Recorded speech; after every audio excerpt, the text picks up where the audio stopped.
Լույս Բարիսելի հեռուստադիտողներ, բարի լույս սիրելի հայրենակիցներ, Կենտրոն հեռուստաընկերության ուղիղ եթերում իր աշխատանքը սկսեց Կենտրոնի առավոտը։ Մնացեք մեզ հետ, հետաքրքիր է լինելու ինչպես միշտ, համեղ խոհանոց, հետաքրքիր հյուրեր, դե մի քիչ էլ խոսենք մեր իրական խնդիրներից։ Թե այսօր չես ուզում խոսենք։ Եղանակը մի քիչ բարձրացել է, ես շատ ուրախացել եմ այդ փաստից, փաստորեն այսօր մինչև 16 աստիճան տաքություն է լինելու կեսօրին, երեկոյան 8-ից 10, բայց ինչպես հասկանում եմ, գարունը իր դրսևորումներն անում է, որովհետև ալերգիաները ոնց հասկանում եմ սկսվել են, եւ ինձ թվում է երևում է, որ սկսվել են, չգիտեմ ինչ է ուզում ծաղկել կամ ինչ է կատարվում, բայց ասում են գարնանը շատ բնորոշ է։ Մի ժամանակ ես ծառերը ծաղկելու, այդ ծաղիկները ծաղկելու հետ միասին ես էլ էի ծաղկում։ Շատ այդ բմբուլները, բամբակները որ կա։ Բայց հիմա գիտես ինչու է ավելի հաճախ սկսվում դա, որովհետև այսքան ավելի շուտ ենթադրենք դեռ օդի աղտոտվածության պատճառով է դա, եւ իրականում մենք սկսել ենք ուշադրություն չդարձնել ալերգիաներին ու կարծում ենք, որ դա տենց դե լավ թեթև մի բան է, բայց այդպես չի, իրականում բավական լուրջ հետևանքներ կարող է ունենալ եւ ես երբեք չեմ իմացել ինչ ասել է ալերգիա, պարզվում է նախ օդի աղտոտվածության պատճառով արդեն այդ բոլոր դրսևորումները տեսնում եմ եւ զգում եմ, բայց երեք ես նկատեցի, որ համացանցում տարածվել էր այդ ծառերը հատելու տեսանյութը, էլի Քրիստինան, որ ավականի է, խոսում էր այդ մասին ու ասում էր, որ առանց խնդիր անգամ իրենք հատել են, ճիշտ է փակված է եղել փողոցը, ոստիկանները այնտեղ կանգնած են եղել, չգիտեցել ինչու են, որ ասում է դե որ այդքան լավ գործ եք անում, բա ոստիկաններին ինչի եք բերել, ծառ հատելու համար, եթե մենք ծառերը գարնանը ճիշտ էտում ենք կամ եթե արդեն պետք է հատել, որովհետև հիվանդ են, դրա համար ոստիկաններ պետք չեն, պետք են մասնագետներ եւ որևէ մեկը երբ մոտենա ու փորձի խոչընդոտել, կարող եք փաստեր ներկայացնել, բայց այդ փաստերը դուք չունեք եւ իրականում տարբեր մարդիկ էին գցել իրենց էջում, մի օգտատեր ուղղակի ասեց, ես կարող եմ ապացուցել, եթե ինչ-որ մեկին հետաքրքիր է, որ այստեղ որևէ հիվանդ ծառ չկա, նախ եւ երկրորդը ասած այդպիսի բան չի լինում, որ այդ փողոցը ծայրից ծայր ծառերը հիվանդ լինեն եւ ինչն էր հետաքրքիր, որ անցած տարի այդ բոյկոտը եղավ իրենք դադարեցրին, բայց իրենք հետ չեն մնում այդ ծրագրից, որովհետեւ պարզվում է, որ դա ծրագիր է։ Ծրագիր է, այդ տղան լավ ասաց, որովհետև դրան այլևս այլ ձևակերպում չես տա, որի անունն է փող լվանալ, հա։ Ինքն ասաց, որ այդ ծառերը, որոնք իրենք պատվիրել են, դրա անվան տակ, հա, ինչ որ թվեր են գրել, իբր ինչքանով են պատվիրել, այդ ծառերը բերելու են տենց տնկեն, հիմա ես տենց էլ չհասկացա, այսքան, ասենք ճյուղը սակուրայի, որ բերեցին ու տենց վրան էլ կախած է, տնկում են ու այսքան ծառեր է հատվում, բայց իրականում ես եկել եմ արդեն այն մտքին ու օր-օրի եմ համոզվում դրանում, Դավիթ, որ ես ուղղակի գրառում էլ արեցի անգամ, ասացի, կարում են անում են, որևէ մեկը, որևէ խոչընդոտ չի հանդիսացել, մեկ-երկու հոգի, որոնք ընդամենը դե ինչ անեն, կարող են բարձրաձայնել կամ փաստել, որ հիվանդ չեն, ինչ որ մեկն էլ քաղաքապետարանից որպես ավականի, որպես նաև բնապահպան մասնագիտությամբ, եթե չեմ սխալվում, Քրիստինան, այդ մասին ուղղակի փորձում է ամեն կերպ բան անել, բարձրաձայնել։ Հանդրությունը բացարձական տարբեր է, ինչ ասեմ, շարունակեք այդպես։ Ես այս ծառահատումների ֆոնին որոշեցի մի քանի նյութեր նայեմ առհասարակ մեծ մեգապոլիսներում, մեծ քաղաքներում, երբ որ ծառերը հատում են, տեղը ինչ չափի ու ինչ տարիքի ծառեր են տնկում, Մոսկվայի օրինակն էր լավը, հատվել էր ծառեր եւ իրենք բերում էին այնպիսի մեծ հաճացած ծառեր, որոնց,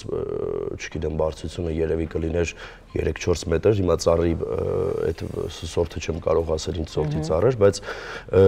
իրենց քոքերը արդեն բավականին մեծ են, երևի մեր այս կարպետի չափ եւ իրենք բավականին մեծ ծառեր էին եւ արդեն կանաչած տերևներով, եթե չեմ սխալվում, անգամ ծառերը,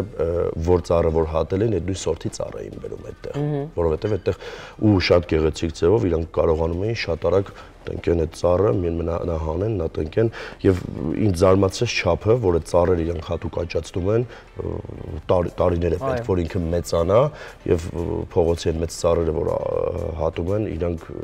նորմալ չափի ծառեր են բերում, որ օդի աղտոտվածության հետ կապված, քամիների հետ կապված, փոշու հետ կապված։ Այն ժամանակ երբ Երևանում չկային այսքան ոչ մեքենաներ, ոչ բնակչություն, ոչ էլ բնականաբար նոր այսքան բարձրահարկ շենքեր, որոնք խաթարում են նաև այդ բնական համու հոսքը։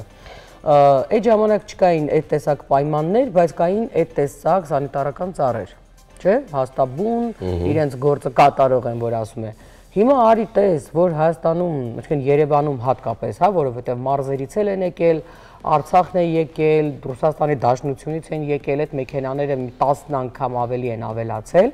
Դե չասեմ շինարարությունը ինչ է անում մեր քաղաքի հետ, դա արդեն որ ասում եմ, շինարարությունը համար մեծ ամենամեծ խնդիրն է, որովհետև այդ փոշին ու կեղտը շինարարական այդ մեծ այդ թոհուբոյի մեջ այդ փոշին, որ քամու ընթացքում լցվում է քաղաք կամ Հիմա հենց այս ընթացքում պատկերացրու, իրենք որոշեցին, որ ճիշտը ոչ թե սանիտարական, այսինքն նույնն էլ չեն տնկում, չէ՞։ Լավ, եթե օրինակ հատել են, նորից թարմ կաղնի են, ասենք թե տնկում, բայց այդպես չի, իրենք սակուրա են տնկում։ Ես ավելի քան վստահ եմ, որ սա հատուկ է արվում, ավելի քան։ Որովհետև իրականում քաղաքապետի համար չէր կարող համար առաջին խնդիրը լինել, մի մարդ, որ ուղղակի ընկած է քաղաքի հետևից, այսինքն ինչ եկել չի եկել, ինքը կամ ծառ է հատում, այդ մարդը մենակ հատում է։ Կամ ծառ է հատում, կամ բան է թանկացնում, ինչ որ բան է թանկացնում, այդ մարդը արդեն այնքան նողկալի է այս մասին խոսել, որովհետև էլ արդեն այնքան հայհոյանք ու վիրավորանք ու անեծք, որ հնչում է այդ մարդկանց անձի հետևից, սա ուղղակի պիտի քար լինես, որ կարողանաս դիմակայել այդ էներգետիկային, էլի, ես չգիտեմ, մարդը ինչքան պիտի կտրված լինի այս իրականությունից, որ օրինակ նևրոտիկ խնդիրներ մոտը չսկսվեն, երբ ինքը տեսնում է համացանցում իր ընտանիքի, իր հոր, հասկանում ես, մի ժամանակ մեզ դեռ ասեին, մեզ դեռ մի բան ախր ինչ ասել է քաղաքականությունը, ընդամենը քաղաքապետ ես, ես քաղաքի քաղաքականությունը բոլոր գործիչները իբր ղեկավարն ես, որը պիտի զբաղվեր քաղաքի գեղեցկությամբ, մաքրությամբ, կարգ ու կանոնով, այս էր լինելու էլի գործառույթի իրականում։ Պիտի որ ասում եք գլուխդ կախ, ասեիր այստեղ սենց սիրուն ձևավորենք կամ չձևավորենք, Ժողովրդյան եկեք այս տարի սենց քիչ ձևավորենք, որովհետև փող խնայենք, օդը աղտոտված է, ինչ հարցը լուծենք եւ այդ ժողովուրդն ասելու էր իհարկե։ Այսինքն այս է գործառույթը, բայց ինչքան կարելի է գալ, ինչքան դու պիտի չսիրես այն տարածքը, որտեղ ապրում ես։ Ես ուզում հասկանալ, գիտես ինչ, բա ինչի ես տալիս 400-500,000 փող տուն առնում, եթե դու տենց ատում ես այս քաղաքը, ինչի ես այստեղ առնում, ավելի լավ չէ այդ տունը առնեին եվրոպական մի երկրում,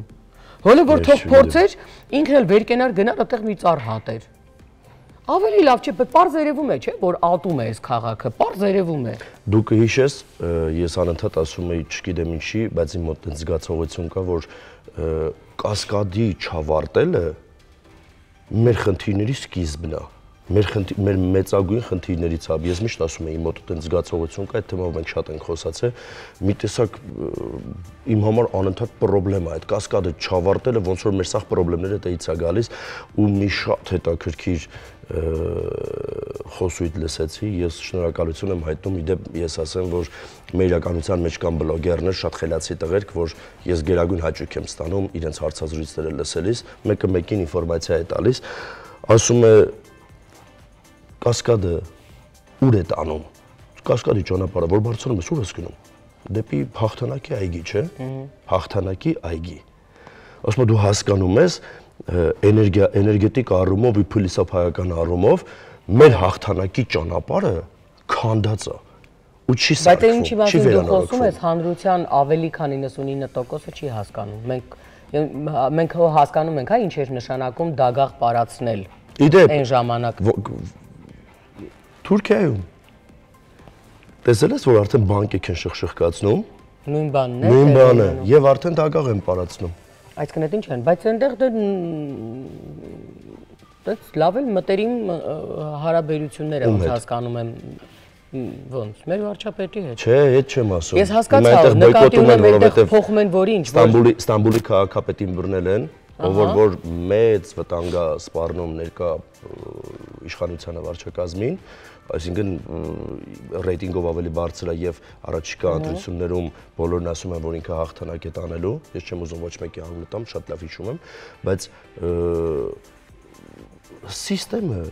այսինքն այնքան պրիմիտիվ է, որ նոր բան չեն մշակում, չեն էլ մշակում, իդեալական աշխատում է։ Վերջը, ես այդ տղեկը, որ բլոգերները խոսեցին դրա մասին,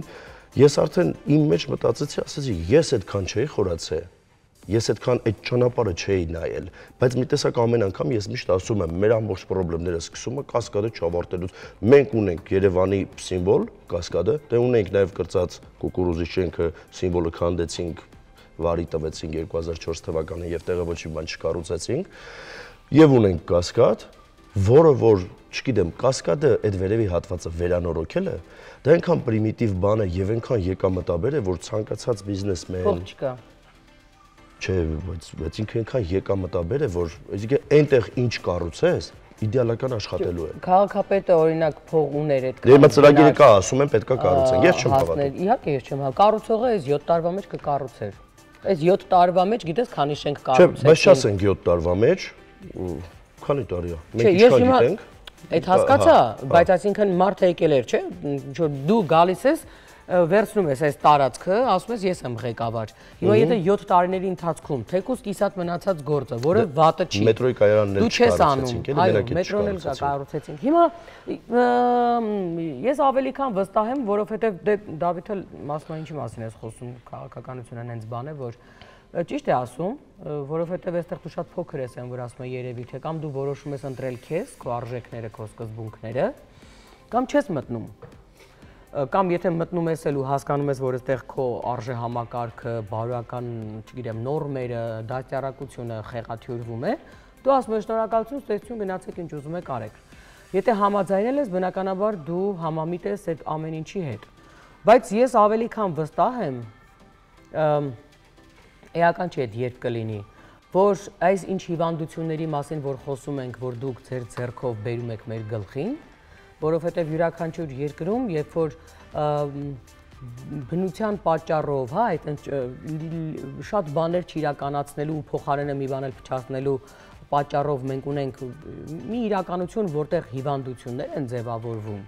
ամենատարբեր։ Էլ չեմ ասում, այդ գեղեցկության մասին չեմ խոսում, ապահովության մասին չեմ խոսում, հենց այն ինչ որ դուք անում եք, այդ որ դրել եք բուսաբանականով մեկ այդ սաղ ծառերը հատում եք եւ ինչ եկել եք ծառ եք հատում։ Իդեպ մի դուք կարող եք գնալ նայել։ Օկտատեր վերևից ցելեր մասիվից տեսար։ Այո, տեսա, այդ ինչ է, այսինքն այդտեղ նորակառույցներ են լինելու, բարերս հիշի։ Իհարկե, արդեն Հետո այս տարի մյուս տարի կիմանաք այդ մասին։ Բայց ես հուսամ, որ իրապես դուք երևի թե տերը կդառնաք այն հիվանդությունների, որ ձեր տեսակով ու էներգիայով իհարկե ձևավորել եք նախ ձեզ համար եւ հետո այս հանրության համար։ Որովհետեւ եթե դուք դեռ շարունակում եք ապրել այս երկրում, ես ոնց հասկացա դուք շարունակելու եք ապրել այս երկրում, որտեղ չեք էլ գնալու ասեմ, որովհետեւ ձեր շքեղ մեքենաները Եվրոպայում ցուցադրելու հնարավորություն չեք ունենա, որևէ մեկը ձեզ այնտեղ ուշադրություն չի էլ դարձնելու, իսկ դուք ինքնահաստատման խնդիր ունեք։ Դուք պետք է այստեղ թիկնապահներով քայլեք, որ ձեր մանկության բոլոր այդ կուտակված ատելությունը, կոմպլեքսները, որ ձևավորվել են ձեր մանկության, ձեր խեղճության պատճառով, եւ խեղճ մանկության, եւ տեսակի խեղճության պատճառով, դուք իրականում հիմա ընդհանրապես ինքնահաստատվում եք այս ամենով, այդ ինչ որ տես տոմսեր առնել, թանկարժեք գնալ այդտեղ հանգստանալ, այնտեղ հանգստանալ, ինչ որ տես ճոխ ծնունդներ նշել, որ երբևէ չեք տեսել, դե տենց է ասում եմ, առհասարակ այդ մարդ ով իր կյանքում այդ իրականության մեջ է մեծացել, ավելի վտանգավոր բան չկա դրանից։ Ամբողջ աշխարհում մեգապոլիսները, մեծ քաղաքները մեծանում են արվարձանների եւ կողքի գյուղերի շնորհիվ եւ մենակ Երևանն է, երևի Հայաստանի Հանրապետությունն է, որ քաղաքի բոլոր այգիներն ու անտառները վերացնում են, որ թաղամաս սարքեն, դե կլիման էլ բնականաբար վատանում է, ավելի շոկ է լինելու, ավելի աղտոտված է լինելու, ավելի քամոտ եւ փոշոտ է լինելու։ Գիտեք, ամենապարունակներն է, որ այդ բոլորը երեխա ունեն, իրենց երեխաներն էլ հեսա երեխա են ունենալու։ Ես չգիտեմ։ Ոնց պիտի մարդ իր երեխային չսիրի, ինչ մակարդակի էլի։ իրեն, ասենք իր ընտանիքի երեխային չսիրի, ասենց աչքին երևի որ արտանում ես, ասես մենակ Ես ուզում եմ արդեն քաղաքից դուրս ապրեմ։ Բոլոր նորմալ մարդիկ են ուզում։ Որովհետև երեք գնացել էի Գեղարքունիքի մարզ, իրականում եւ այդ մարդկանց էներգետիկան, եւ այդ մաքուր օդը, եւ մաքուր սնունդը ես զգացի, որ ես ինչ որ մի պահ տենց ահագին երիտասարդացա ու սկսեցի շնչել, վայելել այդ ամեն ինչը, հետ ես գալիս Երևան, երևի Աբովյանից սկսած արդեն, այնքան օդ է կեղտոտ, ամեն անգամ ինձ մոտ թվում է, որ Երևանում ես անընդհատ գրիպ եմ։ Ես գա անընդհատ այդ խնդիրը կա։ Բայց մեկը ուզում եմ էլի մեկ անգամ հիշեցնել ձեզ, ախր երբ որ դուք ինձ դրսում հանդիպում եք ու ասում եք Անուշիկ ջան ապրեք, այս հարցին անդրադարձակ են, հարցին կամ անգամ գրում եք ինչ հարցի անդրադառնալ։ Բայց չի լուծվում հարցը։ Ախր գիտեք, հասկանում եք, որ հենց հիմա մի, չգիտեմ, 100,000 մարդ այդ ծառը հատելիս այնտեղ կանգնած չի ու այդ ոմնին չի ասում լար էստեղ դու առհասարակ ինչ ես հասկանում, դու ինչ կրթություն ունես։ Թումանյան փողոցի վրա կանգնում ես, հուզվում ես։ Լուրջ այսպես ուզում ես հասկանում ես պարադոքսը հասել է նրան, որ մարդը որ դուրս է մնացել բուհից, բարձրագույն ուսումնական հաստատությունից, այդ կլինի վարքի համար, այդ կլինի սովորելու համար, էական չի։ Այդ մարդը այսօր գալիս է խոսում է կրթությունից։ Ախր այնքան պարադոքսալ է, դուք հասկանում եք, ոնց որ չգիտեմ ինչ ասեմ։ Մեր պետության դեմ ոնց կարող է ամբողջ խնդիրները այո մարդը որ տենց մենք թողել ենք թղթի տակ ստորա ու գիտես ինչն է տարօրինակ որ որևէ մեկ իրեն դրանից հետո չբոյկոտեց որ հանի մարդը կանգնեց հիմա էլ ասում է ես այդ փողը հետ եմ վերադարձրել դուք հասկանում եք որ զավեշտ է սա հենց ուղիղ իրեն եմ ասում մարդուն ապացույց է ոչ մեկը չգիտեիք եթե Հայկը այդ մասին չասեր ճիշտ է բայց ապացույց է որտեվ ինքը կանգնած այդ պայնել էր հերքելու այնքան մինչև փաստաթուղթը ներկայացրեցին պաշտոնական մարդը ինչքան քանի միլիոն էր արդեն այնքան միլիոններով են ուտում էլ մարդ չի հասցնում ասի մարդը հետո խոստովանում է որ հայ ես ստորագրել եմ հետ կվերադարձնեմ ասեց լավ դե կվերադարձնի կվերադարձնի, չի վերադարձնի, նախ ինքը պիտի վերադարձներ 2 անգամ ավելին, որովհետև դա պիտի լիներ պատիժ։ Գիտեք ինչի, որովհետև երբ որ մենք խախտում ենք օրենքը,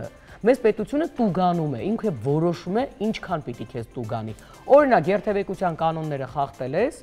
ինքը քեզ համ տուգանում է, համ բալերդ է հանում եւ այլն, վաղը միշտ համ զրկում է, պատժում է, Ինչ եք արել դուք որ պատժել եք։ Նախ դուք որևէ մեկը չգիտեք ինքը վերադարձնելու թե չէ։ Էլի պիտի մի հատ հայք հայտնվի,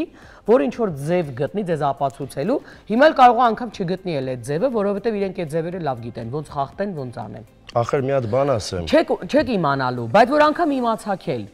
Ինչի է հենց նույնքան վերադարձնում։ Չկա պատիժ էստեղ պետության իմ ու ձեր հարկերով կուտակած իբր փողեր ուտելը։ Մենակ, այն օրը հրապարակված էր մենակ վարչապետի օրվա ծախսը, ամբողջ այդ գործառույթի եւ այլն եւ $20,000 է։ Օրվա ծախսը։ Ես չգիտեմ պրոտոկոլով դա ոնց է արվում, ես չգիտեմ։ Դե բնականաբար դուք պիտի բարձր գույքահարկ վճարեք, դուք պիտի բարձր հարկեր վճարեք, ոնց որ Դավիթը լավ էր ասում անցած անգամ մեքենայի թար մեքենայի մաքսային այնքան թանկ է որ թար մեքենա չեն բերում որ հներով այստեղ խեղդվենք մեռնենք այդ ամեն ինչը այդքան բարձր է որպեսզի այդ օրը $20,000 մարդը կարենա ծախսի հարց եմ տալիս ճիշտ է դու այդ գործում այդքան գիտակ չես բայց 2 օր առաջ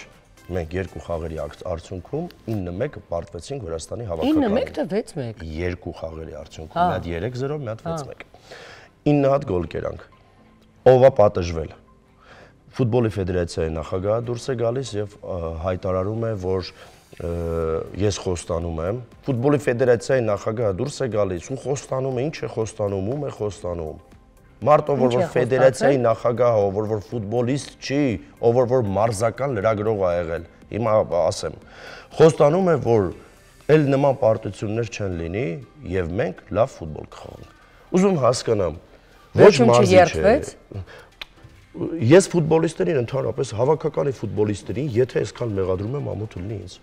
Ես ասում եմ, սա ֆուտբոլային պարտություն չի, սա խաղային, սա ֆուտբոլիստի պարտություն չի։ Սա ներքին ինչ որ խժդժություններ են, պրոբլեմներ են։ Իդեպ համապատասխան վայրերում աշխատող մարզական մեկնաբաններ եւ բոլորն ասում են, որ ահա որ վիճակ է, մթնոլորտ է հավաքականում, ահա որ մարդիկ խմբերի հետ, չգիտեմ, մարդիկ կռվում են, վիճում են երևի իրար հետ, պրոբլեմ ունեն։ Այն մեկը էսա ուզում, այն մեկը այնա ուզում։ Շատ հարցեր կարա լինի սպորտում, շատ հարցեր։ Չէ, դե ուզելով չի, կա թիմ։ Հիմա ամեն մեկը կարող է ունենալ բնականաբար տարբեր դասյարակություն, աշխարհայացք եւ այլն, բայց եթե կամ դու դուրս ես գալիս, եթե լեզու չես գտնում կամ չգիտեմ, կամ եթե որոշել եք խաղակ, ուրեմն հիմա խաղում ենք, հետո կավարտենք, կկռվենք էլի։ Չէ, բայց այդ ներքին խժդժությունները։ Չէ, սա երկար ժամանակահատված է։ Ես չեմ ասում այդ օրը հանդերձարանում։ Ես իհարկե սպորտից Սա երկար ժամանակահատված է, սա այս տարիների խնդրեմ է, սա տարիների խնդրեմ է։ Ես նորից եմ ասում, սպորտում գրեթե այնպես ինչպես քաղաքականության մեջ ասում են, ով ինչ ոնց, ես չեմ ուզում դրա մասին խոսեմ, որովհետև ես հստակ ինֆորմացիա չունեմ, ես ասում եմ, ես չեմ լսել, բայց ըստ խոսակցությունների կա խայտառակ իրավիճակ, նորից եմ ասում, ով է պատժվել, օրինակ ֆուտբոլի ֆեդերացիայի նախագահը բացի ներողություն խնդրելուց չգիտեմ ինչ է արել, մեր կառավարության անդամները վարչապետի գլխավորությամբ որ այնտեղ նստած, չգիտեմ, Վրաստանում խայտառակ են լինում, որովհետև ով էլ լիներ վարչապետը, գլուխը կախելու էր խայտառակ լիներ, որովհետև դա ֆուտբոլ չէ, դա չգիտեմ, ես եմ ինչ էր։ Եվ ոչ միայն վարչապետը։ Համաձայն չեմ, Դավիթ։ Վարչապետը պարտվել է շատ ավելի լուրջ հարթակում եւ դրանից գլուխը չի կախել, ասել է ես հպարտեմ մեր պարտությամբ։ Լավ, ուրիշ բան եմ որ ինքը ֆուտբոլից եկավ դες լավ, ուրիշ բան եմ ասում, չէ։ Կամ ինչի պիտի ֆուտբոլը լիներ պատճառ ամաչելու, բայց երկիր կորցնելը, տանուլ տալը պատճառ չներ ամաչելու, պաշտոնական հայտարարություն լիներ, մենք հպարտենք, որ պարտվել ենք, հա, ինչ որ տենց այդ տեսակ ձևակերպում էր։ Ես չգիտեմ ամեն դեպքում մի բան էլ ֆուտբոլի գլուխը կախել է։ Ոչ մեկ չի պատժվում այս պետությունում, ով ինչ ուզում անում է, դրոշի Որևէ ներքո։ կառույց չի աշխատում, որևէ կառույցի հետ չեք կարող որևէ գործ բռնել, որևէ կառույց չի աշխատում, քաղաքացին չի կարող ոչ իր իրավունքների համար ինչ որ մի բան, ոչ մի բան չի աշխատում։ Մենք հո մենակ չենք, լավ, մենք ինչ որ X կառույցներից գուցե ունենք հնարավորություն հաճախակի հարաբերվելու, հա։ Ի վերջո ապրում ենք այս երկրում, մարդիկ են, ընկերներ են, ծանոթներ են, բարեկամներ են, ամեն մեկը մի տարբեր կառույցի հետ ինչ որ բան ունի լուծելու, բոլորը համատարած ասում են ոչ մի կառույց չի աշխատում, ոչ մեկ էլ չես կարողանում, մի բան ասես, մի բան լսես, adekvat պատասխան չկա, արհամարանք, չգիտեմ ինչ, ես ուզում, որ ասում ենք վաղուց բացի թողի վիճակ է, դա այդպես է, որովհետև չի կարող մի ամբողջ հանրություն նույն բանն ասել, բայց էլի ու էլի միանշանակ, այդ ոնց ուզում ես նայի, երբ որ մեր քաղաքը այտենց հիմա այս օրն են գցում ու մենք անտարբեր ենք, 1, 2-ով, 10-ով անգամ այդ հարցը չի լուծվելու։ Իհարկե 100-ով էլ չի լուծվելու։ Եթե դուք որոշեցիք, որ դուք հավես չունեք, այդ ձեր գործը չի, ամեկա ոչ մի բան չի լինելու, դարդերս թողած պետք է ծառի մասին մտածենք, 150 դրամի մասին մտածենք եւ այլն, այ դուք այտենց ասեցիք, հիմա այդ բոլորը ձեր գլխին է իրականում օդում կախված։ Պարզապես տենց այքանի որ դուք անտարբեր եք, իրանք էլ որտեղ ոնց ուզում են անում են։ Որովհետև, այո, դուք չեք սիրում այն քաղաքը, որտեղ ապրում եք։ Դուք ոչ այդ քաղաքն եք սիրում, ոչ այդ ծառն եք սիրում, ոչ այդ փողոցի մաքրությունն եք սիրում, ոչ մեր երեխաների համար եք պատասխանատվություն կրում, ոչ մի բանի համար, ոչ կրթությունն է ձեզ հետաքրքիր, ոչ ծնողին է հետաքրքիր իր երեխան ինչի է թուրք հեղինակի կարդում, բայց ոչ հայի։ Ոչ մի բան ձեզ չի հետաքրքրում, ոչ մի բան։ Մարդկայել է շալակն աշխարհի, այո, օդից կախվել է այս աղբի հետ կապված հարցը, մի երկու հոգի ասում են ես մենակ եմ ապրում այդ տան մեջ, ինչի պիտի անձով չվճարեմ, այնտեղ ինչ էր էս հայտարարագրման հետ կապված, իրավաբանները այդքան խոսում են, տեսանյութեր են գցում, քանի դեռ մենք այն որ ասում է պետական աշխատող չենք եւ իրականում բան էլ չունենք հայտարարագրելու, այդ նույն բառն է։ Ես բան չունեմ հայտարարագրելու, ինչ ունեմ, ինչ էլ հայտարարագրեմ։ Այն մեկն ասում է, այ մարդ ես ավտոբուսից չեմ օգտվում, շատ ինձ պետք է։ Դու խոսույթ որն է դա արդեն իրականությունը, ասում է 20000 դրամով քեզ կսովորեցնեն համապատասխան մասնագետները, թե ինչպես հայտարարագրես քո ունեցվածքը։ Ես առաջարկում եմ ասենք 16000 էր, գումարած չգիտեմ ինչ է, չէ՞։ Գումարած 4 էլ պետք է իմարա։ Ողջույն, բայ։ Ողջույն։ Լավ, դուք ոնց եք։ Լավ, ինչ ենք պատրաստել։ Այսօր պատրաստելու ենք, քանի որ վաղը միջինքն է, ես առաջարկելու եմ միջինքի օրվա համար, ուրեմն պահքային խոհանոց, քանի որ իրականում միջինքը առանձնապես չի առանձնանում պահքի խոհանոցից, որովհետև դա ոչ թե ընդհատում է պահքը եւ սկսում են կենդանական սնվել, դա թյուր կարծիք է, որ միջինքը ընդհատման հատված է, պարզապես դա եւս մեկ անգամ վերհիշեցում է պահքի պահեցողության շարունակության էլ ավելի, այսպես ասած, ամրապնդման համար։ Հետևաբար միջինքը իրենից չի հետևում որևէ ձևով պահքի խախտում։ Մենք այսօր պատրաստելու ենք միջինքի շատ հետաքրքիր կոլորակներ, որոնց շատ հաճախ նաև անվանում են թոփիկ, ագուլիսում նրան թոփիկ են անվանում։ Այս տարբերակը պատրաստվում է շատ հետաքրքիր բաղադրատոմսով, դրանից է աղացած սիսեռը, մենք այստեղ ունենք նախապես աղացած սիսեռ, խաշված կարտոֆիլ, որով լինելու է մեր կոլորակի պատյանը, իսկ խճողակի համար անհրաժեշտ է մեզ ուրեմն ընկույզ, որը բովելու ենք ձիթայուղի մեջ, համեմունքներից ունենք խաշ, դա կակաճի մեջ այդ սերմն է, որը յուրահատուկ համ է փոխանցում։ Իդեպ այս ճաշատեսակը Ամասիայի խոհանոցից է, Արևմտյան Հայաստան։ Սոխի հետ բովելու ենք ընկույզը եւ չամիչը, դա որպես խճողակ է լինելու, իսկ պատյանը արդեն ասացի, որ կարտոֆիլ եւ սիսեռ։ Վերջում մատուցելու ենք իհարկե լիմոնի քամված հյութով։ Շատ հետաքրքիր համադրություն է, միջուկը քաղցր, արտաքին պատյանը կիսաաղի, իսկ վրան լցվում է թթվային համ, որը շատ հետաքրքիր համ կհաղորդի մեր ճաշատեսակին։ Դավիթը միջինքի հետ կապված հարցեր ունի, ուզում եմ հասկանալ հստակորը երբ է։ Վաղը 26-ին է։ Էլի ոնց որ մենք օրացույցի 26-ին է։ Այո։ 26 լույս 27 նկատի ունես։ 26-ը հաստատված է եկեղեցական օրացույցով եւ միջինքը ըստ հաշվարկային օրացույցի, քանի որ հստակ է դրա օրացույցային կարգը, ապրիլի 20-ին զատիկն է, հետեւաբար երբ որ կիսում ենք սկսված օրից ամսի 26-ն է ընդունվում որպես միջինքի։ Լավ, մենք համապատասխան հյուրեր ենք ունենալու, կքննարկենք։ Այո, կքննարկենք։ Ես իմիջիայլոց մի օրացույց ունեմ, որտեղ ամբողջ սկիզբը հատկապես այդ մեր այդ տոներին է վերաբերում ու նշված է, այսինքն որ օրը ինչ տոն է հստակ, ինչի համար է նշվում ու ինչ-որ մանրամասներ, շատ լավ ինֆորմացիա է։ Ես իհարկե մոռացա հասցնեմ նայել տեսնել միջինքը շարժական է իրականում։ Հա, ես իրականում շարժական է, քանի որ շարժական, դրա այո, մեկը մյուսից է կախված, որովհետև երբ սկսվում է բուն բարեկենդանը եւ սկսվում է այնտեղ մեծ պահքի հատվածը, դրանք տարբեր ժամանակահատվածում են լինում։ Ոնց են օրը հաշվում, այսինքն միջինքի։ Զատիկից զատիկը ուրեմն սկսվում է մեծ պահքից 50 օր հետո, որովհետև մենք ունենք 40 օրյա պահք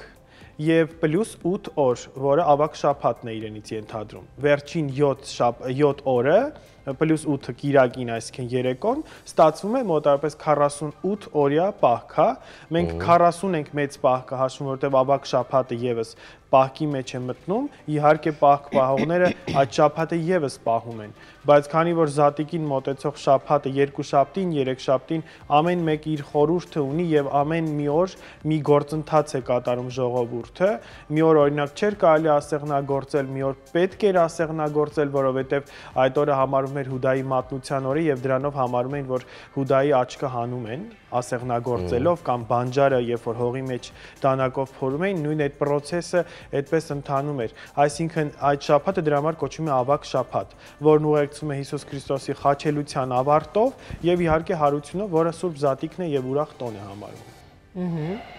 Լավ, այսօր ինձ թվում է, այո, առիթ կունենանք խոսելու այդ մասին, սիրելի հեռուստադիտողներ, որովհետեւ եթե հետևում եք Արարատյան հայրապետական թեմից է լինելու մեր հյուրերը, այդ մասին եթե հետաքրքիր է, ավելի մանրամասն ոնց նշել, ինչ անել, ինչ հետաքրքիր առանձնահատկություններ կան, մեր հյուրերը կներկայացնեն։ Մենք երաժշտություն ժամանակ ունենք, այո, այս պահին երաժշտություն եւ հետո հյուրեր, ոնց հասկացա, տեսանյութը, այո, վերջում առիթ կունենանք ներկայացնելու։ Համեցեք։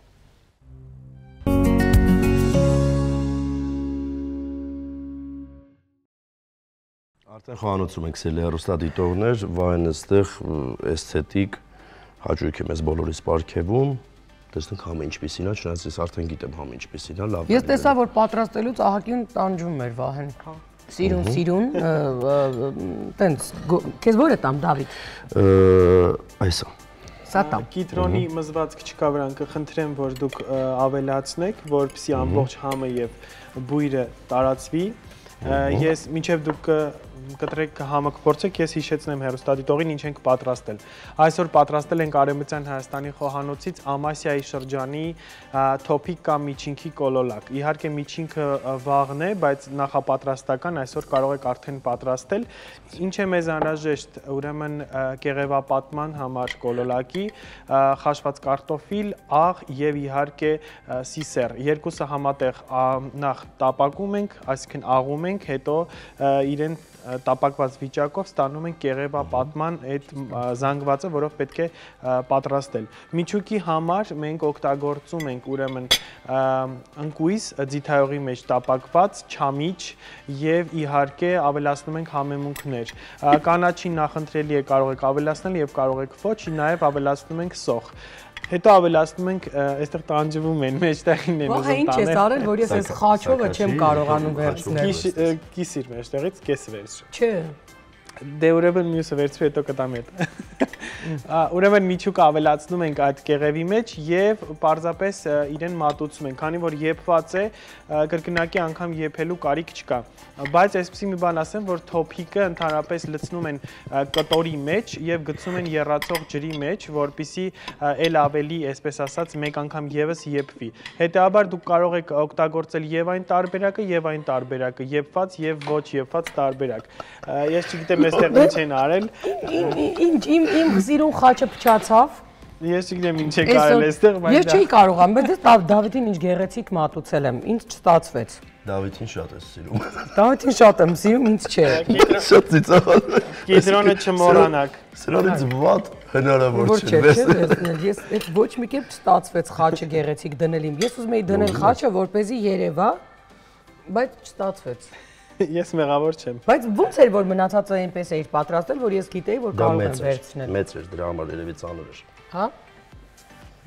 Կարա լինի, կենտրոնին ամենամեծն է։ Ասում եմ կարևորը։ Պաստորեն սա միջինգի նախորեի համար եւ պահկային ուտեստ է դա, կարող եք ամբողջ պահքի ընթացքում փորձել այս ճաշատեսակը։ Շատ հետաքրքիր համադրություն պետք է լինի թթվի եւ քաղցրի հետ կապված, որտեղ այնտեղ չամիչը եւ կարտոֆիլի այդպես կիսահամային բանը բալանսը բերում է ամբողջությամբ, այնպես որ հետաքրքիր եւ թեթև տարբերակ է սա։ Շատ համեղ է։ Հա, շատ համեղ է, որովհետև դե ամեն ինչ կա այստեղ որպես բաղադրիչ, համեղ է, բոլորը սիրում ենք։ Դե շնորհակալություն քեզ, վայ։ Շնորհակալություն, իրականում նաև իհարկե առողջունեցանք անդրադառնալու, ինչպես ճիշտ նշել, ինչի համար է միջինքը, այսինքն ինչ է խորհրդանշում եւ վահանել իհարկե այն մարդիկ, ովքեր պահում են, այսօր կարող են օրինակ այս տեսակ ճաշատեսակ փորձել, որովհետև գիտեն, որ սահմանափակ է նրանց ուտեստների հնարավորությունը։ Դե վաղն միջինքն է, կարող եք գաթա թխել։ Այո։ Այս տեսակ գաթա, մեջն էլ մի գեղեցիկ խաչ, տեսնել թե ընտանիքի որ անդամներից մեկին կընկնի։ Այս պահին սիրելի հեռուստադիտողներ ունենք տեսանյութ, որը բավական ծավալուն է, պիտի հացրենք ձեզ ներկայացնենք։ Մեզ ընդհանրապես մնում է ասել, որ շնորհակալ ենք, որ մեզ հետ էիք, որ հետևում եք կենտրոնի առավոտին ու որ արձագանքում եք ձեր բոլոր դիտարկումներով ու ինչու՞ չէ նաև ուղղակի շնորհակալությամբ։ Մենք հանդիպենք վաղը նույն ժամին, մնացեք կենտրոն հեռուստաընկերության հետ։ Օրվա լավ շարունակություն, բոլորիս հաջողություն։ Ցտեսություն։